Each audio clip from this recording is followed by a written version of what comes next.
Hey, thank you for coming by Tory Magoo 44. This is Life After Surgery. Oh my God. You guys are not going to believe this, what happened to me. Okay, I go into St. Joseph's Hospital on the 27th of August to get a new hip. And I get a new hip, goes great. I'm in recovery there. And the next day they say, we're going to give you an IV of morphine. I don't know anything about medicine, and I'm like way out of it anyway. And the next thing I know, and I hear, Tory, wiggle your toes, wiggle your toes. Look at me, wiggle your toes, keep wiggling your toes, keep wiggling your toes, look. And I'm like floating out of the room. I mean, I'm like gone, like bye.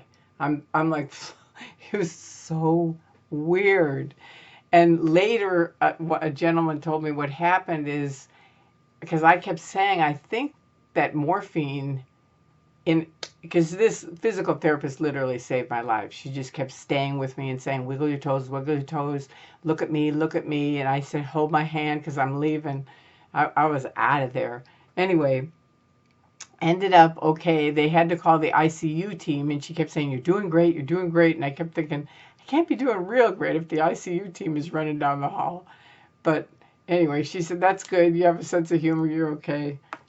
Anyway, I got out of there. I got it okay. Dylan came, shows up right afterwards, and I tell him the whole story. And at the end, he goes, oh my God, your color came back. And I said, what do you mean? And he said, when I walked in, you were just white as a sheet. And I was. I generally don't get scared, but I was terrified. I mean, I could feel myself leaving the room. I mean, it was the weirdest thing. It really was. And what this other gentleman told me is that morphine with one of my medicines for epilepsy will shut down your heart, and then that dropped my blood pressure to 45. So it was like, and that's the top one, 45. It was like, whoa, very intense. So there you go on that. I lived through that. Now I was going to just come home, but I thought, no way. I got to go somewhere where people are watching me 24 hours a day. So I did. I went to a little, skilled nursing place and spent a week there. And some of my friends came and visited, and I thank you very much. It really meant a lot to me, the people that called and visited and stuff like that. And all of you guys in your prayers, it really meant a lot. Believe me, I needed them. So now I get home, Dan comes. Oops, I didn't say his name. Missionary Kid. You didn't hear his name. Anyway, he's already out, but Missionary Kid came to help me, and he was only going to stay a couple of days. Then I got sick, got really, really sick. And I started coughing, and it really gets bad. And luckily, thank God, Spanky Taylor calls, hears me coughing, and I say, Spanky, honestly, I think I'm dying. I do. I mean, I was just like, ugh, it was awful. And she said, okay, that's it. I'm going to come get you. We're going to urgent care right now. So we go to urgent care. They give me a breathing, some kind of program to breathe in some oxygen. And then the doctor comes out and says, you don't have pneumonia, but it's close.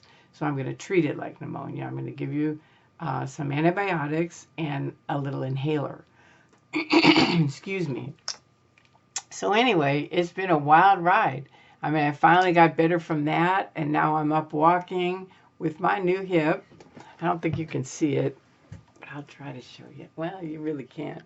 Anyway, now I got one on this side and this side. So I got two new hips. So it's much easier to walk. It really is. And I'm doing good. And that's life on this side of the fence. So there you go. I just wanted to let you guys know I did live through it. It was a wild ride. But thanks to some many, many people, I'm better. And to everyone who helped me, thank you so, so much.